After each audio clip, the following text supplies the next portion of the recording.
If Sophie's whisper in the rain touched your heart, show your support by giving this video a like and subscribe to our channel. Every click helps us share more real stories that remind us of the power of compassion and community. Don't miss what happens next. Rain poured from the night sky over the small town of Millfield, washing the empty streets in silver. Thunder rumbled like distant drums as droplets hammered against the roof of the old telephone booth that stood like a forgotten sentinel near the abandoned church on Willow Street. Inside the emergency call center, dispatcher Jenny Morgan was finishing her shift. Her eyes burned from staring at screens for nearly 12 hours. The clock on the wall read 11:48 p.m., 12 more minutes, and she could go home to her warm bed. Lightning flashed outside the windows, briefly illuminating the room in stark white. The call came in at 11:52 p.m. The switchboard lit up with an origin that made Jenny pause. The old telephone booth by St. Andrews. Nobody used those payphones anymore, especially not during the worst storm of the season. 911, what's your emergency? Jenny's voice carried the practiced calm of someone who had fielded thousands of crisis calls. At first there was only the sound of rain and a faint shaky breathing, then a whisper so soft that Jenny had to press the headset tighter against her ear. Please, it's raining. My belly hurts. I'm alone. The voice was tiny, fragile, unmistakably a child's. Jenny sat up and straighter, fatigue instantly forgotten. Hello, can you tell me your name, sweetheart? Sophie, came the whispered reply, the PH sound barely audible over the storm. Sophie, I'm going to help you. Can you tell me where you are exactly? At the phone box, by the old church, the one with the broken window that looks like a star. Jenny knew the place immediately. St. Andrews, abandoned 3 years ago when the congregation built a new church across town. How old are you, Sophie? 6.5. The voice paused, then added with heartbreaking formality. Almost 7. Jenny's throat tightened. 6 years old, alone in a midnight storm, counting half years as if reaching 7 might somehow protect her. Is there an adult with you, Sophie? Your mom or dad nearby? A pause filled only by the sound of the rain. No. Mom had to go. She said to wait at home, but my tummy really hurts and nobody was there when I woke up. Jenny gestured frantically to her supervisor while keeping her voice steady. You're very brave for calling us, Sophie. I'm sending some police officers to help you right now. Will they be mad at me? The child's voice trembled. For being outside. After bedtime? No, sweetie, not at all. They just want to make sure you're safe. While her supervisor dispatched the closest patrol car, Jenny kept Sophie talking. She learned that the girl lived in the Pine View apartments, had walked 3 blocks alone to the phone booth because she remembered it from passing it on the bus and was wearing her yellow raincoat, though it wasn't keeping her very dry anymore. The raindrops talk to me sometimes, Sophie said, with the quiet certainty of a child stating an obvious truth. When no one else is there, they tell me stories. What kind of stories? Jenny asked, trying to keep the girl's mind occupied while fighting back her own tears. Nice ones. About places where kids always have someone to read them bedtime stories, where the refrigerator is never empty. Officers Mike Sullivan and Diane Chen were just finishing their patrol when the call came through. They reached the old church in less than 4 minutes, flashlights cutting through the downpour as they approached the blue telephone booth. Inside, illuminated by the booth's flickering light, stood a small figure in a yellow raincoat. Her dark hair was plastered to her pale face, and she clutched a tattered blanket to her chest like a shield. When the flashlight beams found her, she squinted but didn't flinch.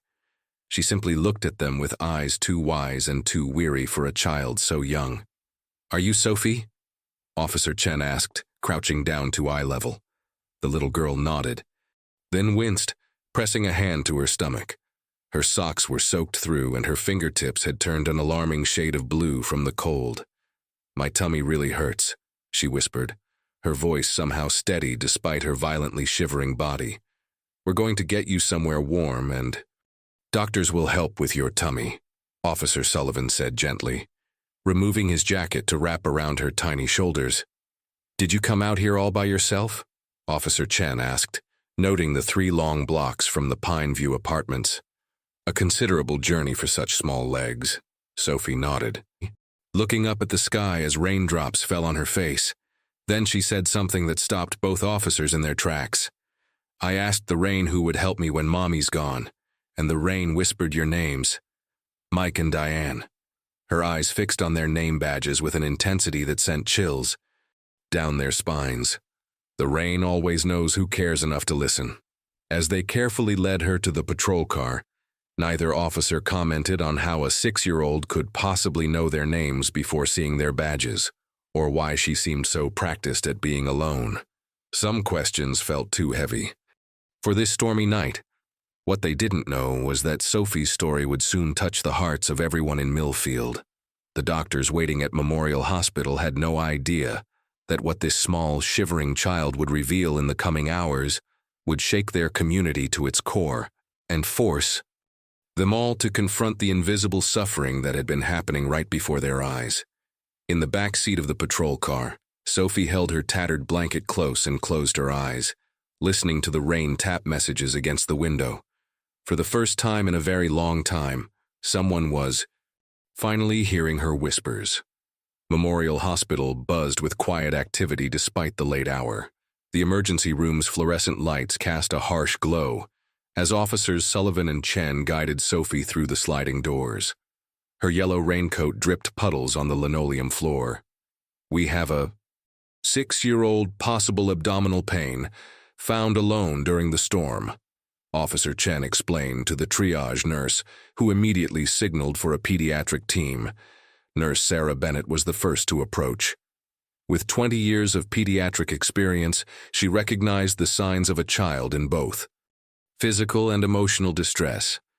Sophie's soaked clothes, the protective way she clutched her tattered blanket, her too calm demeanor, all told a story beyond simple stomach pain. "Hello there, Sophie. I'm Nurse Sarah," she said, kneeling to the child's level. "Let's get you into some warm, dry clothes, okay?" Sophie nodded, her eyes scanning the busy emergency room with quiet wariness. "My tummy really hurts here," she said, pointing to her lower right side. In the examination room, Dr. James Peterson gently palpated Sophie's abdomen, while Nurse Sarah took her vitals. The girl winced but remained stoically still.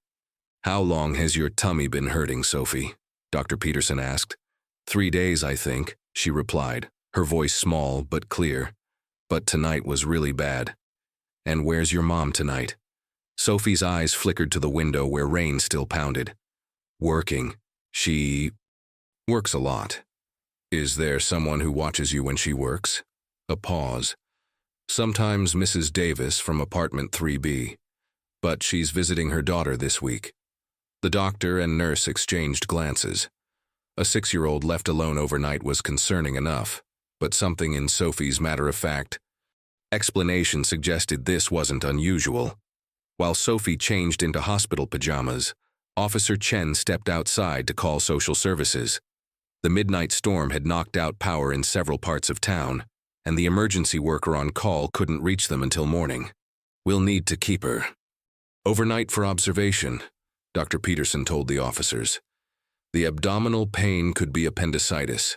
We're running tests now." As the adults discussed next steps, Sophie sat quietly on the examination table, swinging her legs and staring at the rain patterns on the window. "The rain sounds, different here," she commented when Nurse Sarah returned. "At home, it's louder on the roof." "Do you like the rain, Sophie?" Sarah asked, carefully taking a blood sample. "The rain is my friend," Sophie replied with childlike certainty. "It sings me to sleep when I'm scared." "And what makes you scared?" "Being hungry, the dark, the funny noises the apartment makes when I'm by myself." Her voice remained eerily calm as she added, "I'm not supposed to tell about being alone. Mom says people wouldn't understand." Sarah fought to keep her expression neutral. "How often are you by yourself, sweetie?" Sophie studied her small hands. "I don't know. The days and nights get mixed up sometimes." Before Sarah could ask more, Sophie's eyes suddenly widened. "You have to call my school tomorrow. Tell Mrs. Wilson I'm not skipping. I never skip school. School has lunch. The simple statement, school has lunch, hit Sarah harder than any dramatic declaration could have. She thought of her own children, who complained when she packed the wrong snacks, while this child saw school primarily as a reliable source of food. As the night progressed, blood tests and an ultrasound confirmed appendicitis requiring surgery. Through it all, Sophie remained surprisingly composed, asking thoughtful questions and thanking each person who helped her. Just before she was wheeled to surgery, Sophie grabbed Nurse Sarah's hand. "Will you tell my mom where I am if she comes home and—" "Can't find me?" she asked, the first hint of childish worry breaking through her composure. "She'll be really tired after work." Sarah smoothed Sophie's hair gently. "We'll make sure she knows, sweetheart." As Sophie was taken to surgery, Officer Chen approached Sarah with a troubled expression. "We went to the apartment. Door unlocked, lights on, no sign of the mother. Neighbors say they often hear the child alone, sometimes for days." What neither of them knew was that Sophie's story was just beginning to unfold. The surgery would heal her appendix, but the deeper wounds of her lonely existence would require a different kind of healing, one that would soon involve the entire community of Millfield. Sophie's surgery was successful, but as morning sunlight replaced the storm clouds, the situation grew more complex. Social worker Elaine Murphy arrived at 8 a.m. to find Sophie still sleeping, with Nurse Sarah keeping vigilant watch beside her. "Her mother still hasn't been located," Elaine said after reviewing the police report. "The neighbors say her name is Rebecca Taylor, works multiple jobs, often leaves the child alone. The apartment had very little food. She's severely undernourished," Sarah confirmed, her voice tight with controlled emotion. Dr. Peterson noted signs of previous illness that went untreated. They both watched Sophie, whose face in sleep had finally relaxed into the innocence of childhood. Without her serious, watchful expression, she looked impossibly small against the hospital pillows. "What happens now?" Sarah asked. "We'll try to locate the mother. If we can't, or if the situation warrants it, Sophie will be placed in emergency foster care." Sarah's heart sank at the thought of this solemn child entering the system. "She's special.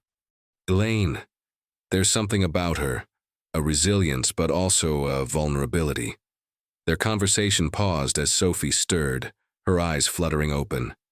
"The rain stopped," were her first words, glancing toward the window with something like disappointment. "It did, sweetheart," Sarah smiled. "How are you feeling?"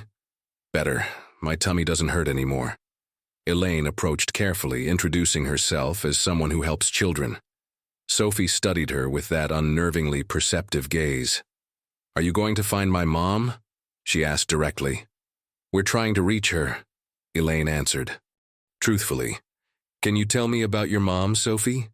What followed was a child's portrait of Rebecca Taylor, a woman who worked as a waitress, hotel cleaner, and night shift stalker, who was always tired but still pretty, who promised things would get better once they saved enough money.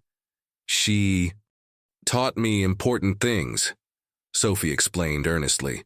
"How to use the microwave, which neighbors are safe, how to lock the door, what to do if strangers come." Each important lesson twisted the knife deeper in the adults' hearts. Sophie was reciting survival skills no 6-year-old should need to know. Throughout the day, hospital staff found excuses to visit room 204. Sophie's quiet dignity and unexpected wisdom touched everyone who met her. She accepted each kindness with surprise, as if unaccustomed to being the center of attention. Officer Chen returned in the afternoon with Sophie's yellow raincoat, now cleaned and dried, and her tattered blanket. "I rescued your special blanket," she said, handing it over. Sophie's face lit up as she hugged the worn fabric. "Thank you. Blanky has been with me since I was a baby. He keeps the bad dreams away." Dr. Peterson arrived to check on his patient, pleased with her recovery but concerned about her overall health. "You'll need to stay with us a few more days, Sophie," he explained. "But who will pay for it?" Sophie asked immediately, her brow furrowed with adult concern. "Mom says hospitals cost lots of money, that's why I couldn't Come when I had the bad cough last winter." The room fell silent. In that innocent question lay the heartbreaking reality of a child who had been taught to worry about healthcare costs instead of her own well-being. As evening approached, local news stations began reporting on the brave little girl who called 911 from a phone booth. Community members, touched by Sophie's story, began dropping off toys, books, and handmade cards at the hospital. In the nurse's station, Sarah overheard orderlies discussing how Sophie had politely asked if she could save half her dinner for later, just in case. The child was still hoarding food, unable to trust that another meal would come. As Sarah helped Sophie prepare for bed that night, the girl looked up with those serious eyes. "Nurse Sarah, if my mom doesn't come back, what happens to me?" The question hung in the air, deceptively simple, yet impossibly complex. Before Sarah could form a gentle answer, Sophie continued, "Because sometimes I wonder if she might forget about me. She has so many important things to remember." In that moment, Sarah Bennett made a decision that would change both their lives forever, but she didn't know it. Yet, by Sophie's third day at Memorial Hospital, a transformation was taking place in Millfield. What began as a simple news story about a child alone in a storm had evolved into a community reckoning. Local shops set up donation boxes. The elementary school organized a book drive. Church groups prepared meals for hospital staff caring for Sophie. It was as if this one child had awakened the town to the invisible struggles happening behind closed doors. "It's quite remarkable," Dr. Peterson told Nurse Sarah as they reviewed Sophie's improving vital signs.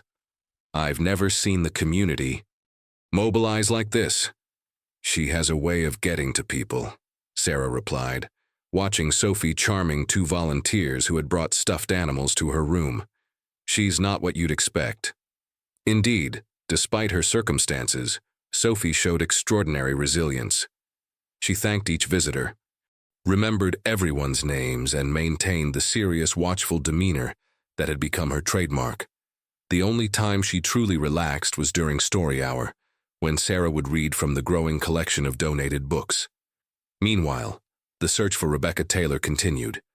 Police had discovered she worked at 3 different locations, but hadn't shown up for any shifts in the past week.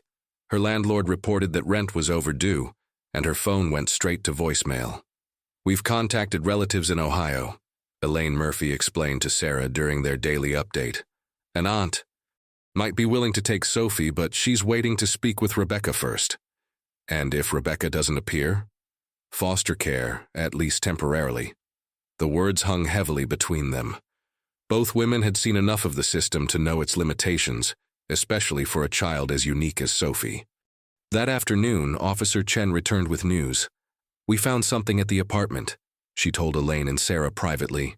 "A journal Rebecca kept. It's illuminating." The journal revealed a young single mother fighting desperately to stay afloat. Entry after entry detailed her exhaustion, financial struggles, and guilt about leaving Sophie alone. The final entry, dated 5 days earlier, was particularly concerning. "Got offered better-paying job in Chicago. 2 weeks training could mean everything for us. No childcare, no options. Sophie is smart. She'll be okay for a few days. What choice do I have?" She left a 6-year-old alone for a 2-week training program? Elaine couldn't hide her shock. "Desperation makes people do unthinkable things," Officer Chen said quietly. She clearly loves her daughter, but was drowning in impossible choices. When social services contacted the Chicago company, they confirmed Rebecca Taylor had started training, but hadn't appeared for the last 2 days. Her temporary housing was empty, her few belongings gone. Inside room 204, blissfully unaware of these developments, Sophie was teaching hospital volunteer Dorothy Williams how to make paper boats. "When it rains really hard, the water comes through our ceiling and makes puddles," she explained matter-of-factly. "So I make boats and have races. It makes the leaking roof into a game." Dorothy, a retired teacher, marveled at the child's creativity and resilience. "You're quite the problem solver, aren't you?" Sophie nodded seriously. Mom says I'm her little grown-up. Later, as Sarah helped Sophie with her evening medication, the girl asked a question that had clearly been on her mind. Nurse Sarah, do you think my mom is looking for me? Sarah chose her words carefully. I think your mom loves you very much, Sophie. But she might not know where I am, Sophie persisted. She might be worried. We're doing everything we can to find her, Sarah assured her. Sophie nodded, accepting this answer with the same quiet dignity with which she faced everything. Then, after a thoughtful pause, she said something that would later be recognized as the turning point. I think it might be better if she doesn't have to worry about me anymore. Being a mom makes her so tired. On the morning of Sophie's 5th day at Memorial Hospital, an unexpected visitor arrived. Principal Diana Wells from Millfield Elementary had heard about the girl who had called 911 from a rainy phone booth and recognized the address as being in her school district. She's not registered at our school, Principal Wells explained to Elaine Murphy. We should have a Sophie Taylor in 1st grade, but no such child appears in our system. This revelation sent Elaine back to the apartment, where a more thorough search uncovered a drawer of unopened mail. Among them, school registration forms, vaccination reminders, and letters from Child Protective Services following up on concerns raised by a previous landlord. The picture grew clearer. Rebecca Taylor had been moving frequently, staying just ahead of the system, keeping Sophie invisible to authorities who might separate them. That afternoon, as Sophie sat cross-legged on her hospital bed drawing pictures for the nurses who had cared for her, a commotion erupted in the hallway. I'm her mother, you can't keep me from seeing my daughter. Sophie's head snapped up, her eyes wide. Mom? Rebecca Taylor, looking exhausted and frantic, burst into the room followed by hospital security and Elaine Murphy. The moment she saw Sophie, she rushed forward, gathering her daughter in a desperate embrace. My baby, my Sophie, I'm so sorry, she sobbed, rocking the child back and forth. I came as soon as I heard. Sophie clung to her mother, her small face a mixture of joy and uncertainty. You're not mad at me for leaving the apartment? No, baby, no. I'm just so glad you're safe. Rebecca pulled back, examining the IV in Sophie's arm, the hospital bracelet on her wrist. What happened? Are you sick? Dr. Peterson explained the appendicitis while Rebecca listened, horror growing on her face. Surgery, my God, she could've. She couldn't finish the sentence, the reality of how close she'd come to losing her daughter sinking in. When they were left alone, Rebecca explained to Sophie in hushed tones. The training program had been a scam, taking her money and offering no job. She'd been hitchhiking. Back when she saw Sophie's story on a diner television. I thought I was doing what was best, she whispered, tears streaming down her face. I thought this job would change everything for us. Sophie patted her mother's hand with that old soul wisdom. It's okay, Mom. The Rain people took care of me. Outside the room, a different conversation was taking place. Elaine Murphy, Dr. Peterson, and hospital administrator Linda Kasmarek discussed next steps. We can't simply discharge Sophie into her mother's care, Elaine stated firmly. Not after documented abandonment. Rebecca clearly loves her daughter, Dr. Peterson pointed out. But love isn't always enough. There are programs that could help them stay together, Linda suggested. Housing assistance, job training, childcare subsidies. If Rebecca is willing to cooperate, Elaine cautioned. Inside the room, unaware of the decisions being made about their future, Sophie showed her mother the cards and gifts she'd received.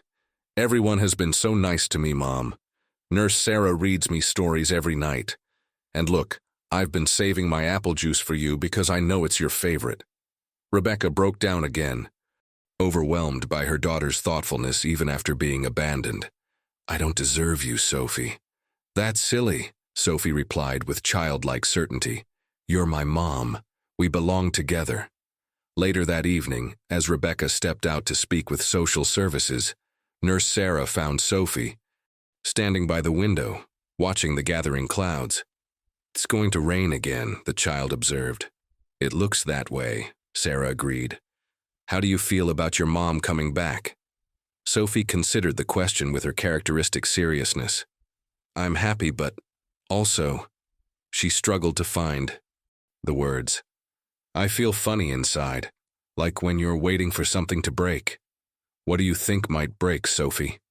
The child's answer would echo in Sarah's mind for years to come. The promise that things will be different this time.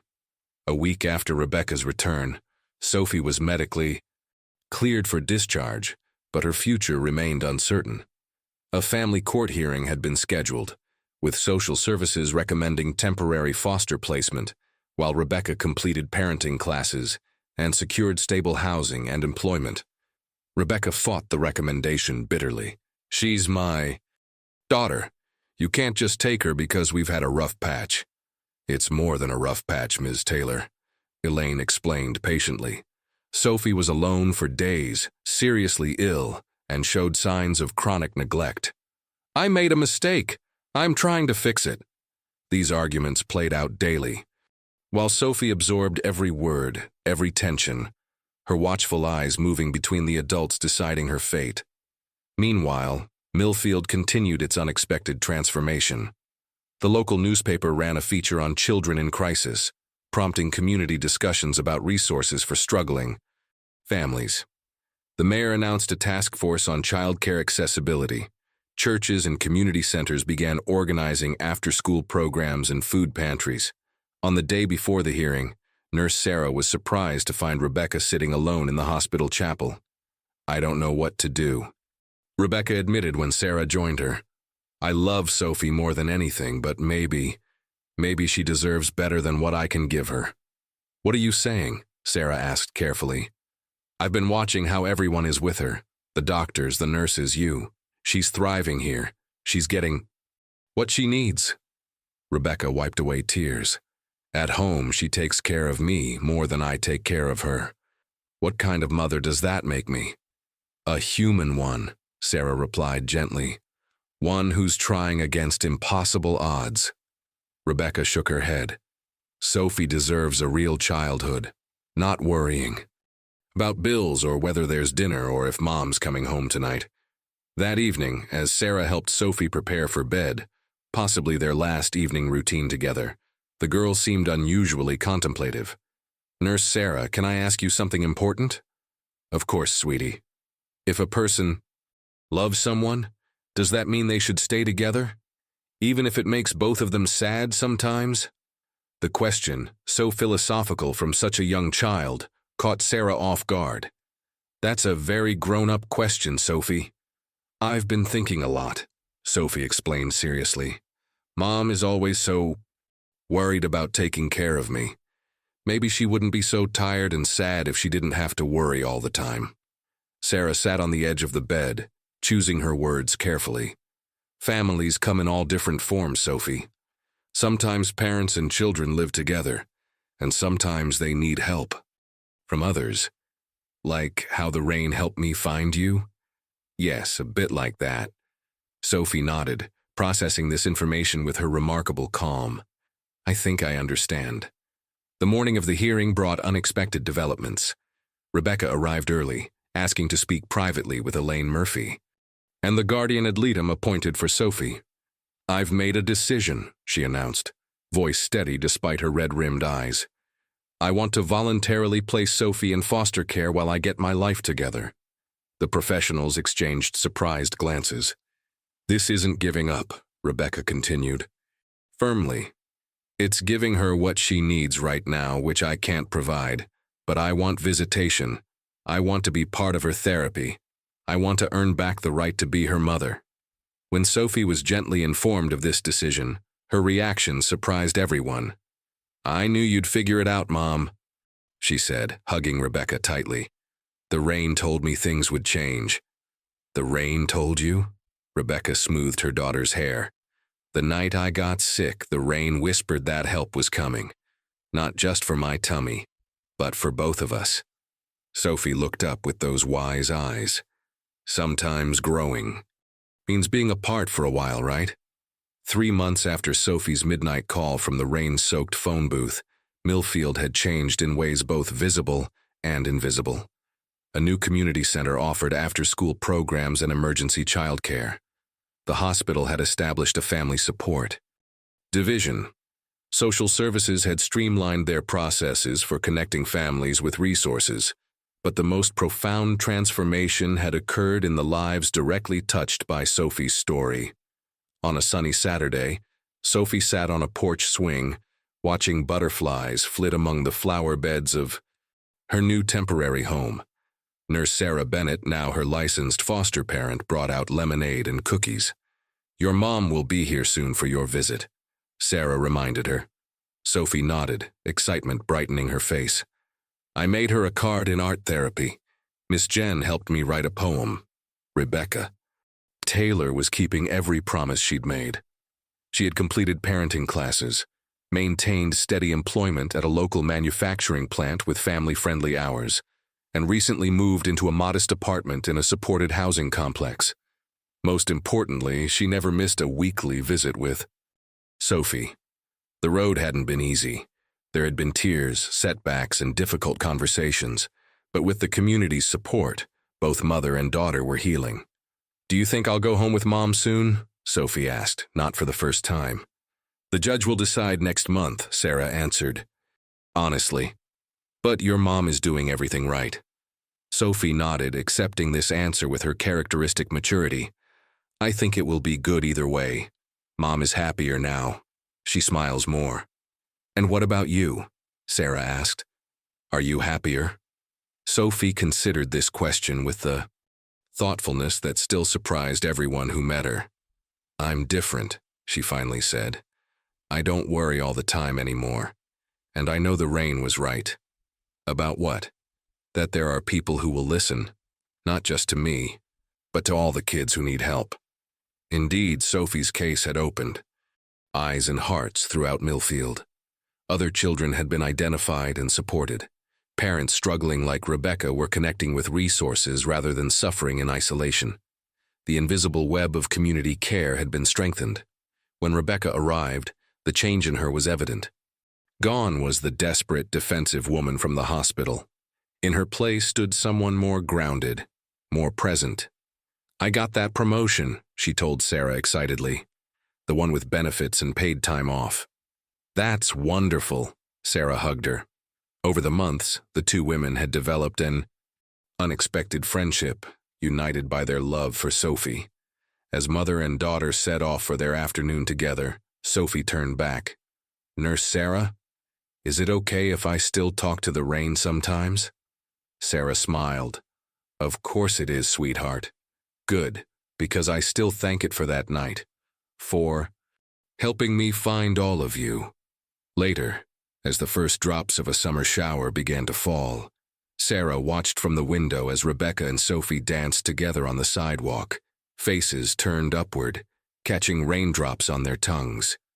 They were laughing, a sound that once seemed impossible for either of them. The phone booth by the old church had been refurbished, now sporting a small plaque. "From this spot, a child's courage changed our town." It had become something of a local landmark, a reminder of how a single voice, even the smallest one, could awaken a community. And as for Sophie, she still collected raindrops and made paper boats. She still watched the world with those wise, serious eyes, but now her wisdom was tempered with something new, the carefree joy that every child deserves. The rain fell gently, nurturing flowers and washing the world clean. And this time its whispers spoke, not of loneliness and fear, but of hope, healing, and the power of being heard.